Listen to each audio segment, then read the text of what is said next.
ನಮ್ಮ ಜಿಲ್ಲೆ ದಾವಣಗೆರೆ. ದಾವಣಗೆರೆ ಜಿಲ್ಲೆಯು ಕರ್ನಾಟಕದ ಮಧ್ಯಭಾಗದಲ್ಲಿದೆ.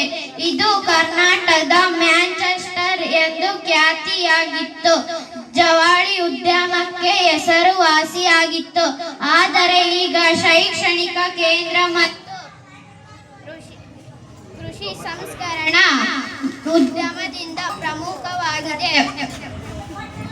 1997ರಲ್ಲಿ ಚಿತ್ರದುರ್ಗ ಜಿಲ್ಲೆಯಿಂದ ಪ್ರತ್ಯೇಕವಾಗಿದೆ. ದಾವಣಗೆರೆ ನಗರವು ಜಿಲ್ಲಾ ಕೇಂದ್ರವಾಗಿದೆ. ಇದು ರಾಜ್ಯದ 7ನೇ ದೊಡ್ಡ ನಗರವಾಗಿದೆ.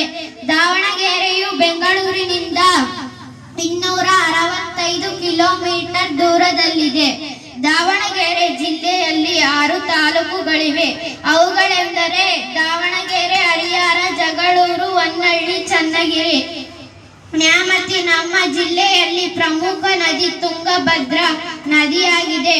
ಭದ್ರಾ ಜಲಾಶಯದಿಂದ ಜಿಲ್ಲೆಯಲ್ಲಿ ಪಶ್ಚಿಮ ಮತ್ತು ದಕ್ಷಿಣ ಭಾಗಗಳಿಗೆ ನೀರಾವರಿ ಸೌಲಭ್ಯ ದೊರೆಯುತ್ತದೆ. ದಾವಣಗೆರೆ ಜಿಲ್ಲೆಯಲ್ಲಿ ಪ್ರೇಕ್ಷಣೀಯ ಸ್ಥಳಗಳೆಂದರೆ ಹರಿಹರೇಶ್ವರ ದೇವಾಲಯ, ಸಂತೆಬೆನ್ನೂರು, ಪುಷ್ಪಕರಣಿ, ಶಾಂತಿನಗರ, ಕಾರಂಜಿ, ಹೊಂಡ, ಗಾಜಿನ ಮನೆ, ಉದ್ಯಾನವನ, ಉಚ್ಚಂಗಿದುರ್ಗ, ಕೊಂಡಜ್ಜಿ, ಬಾತಿಗುಡ್ಡ, ಆನೆಕೊಂಡ, ಇನ್ನು ಮುಂತಾದವುಗಳಿವೆ.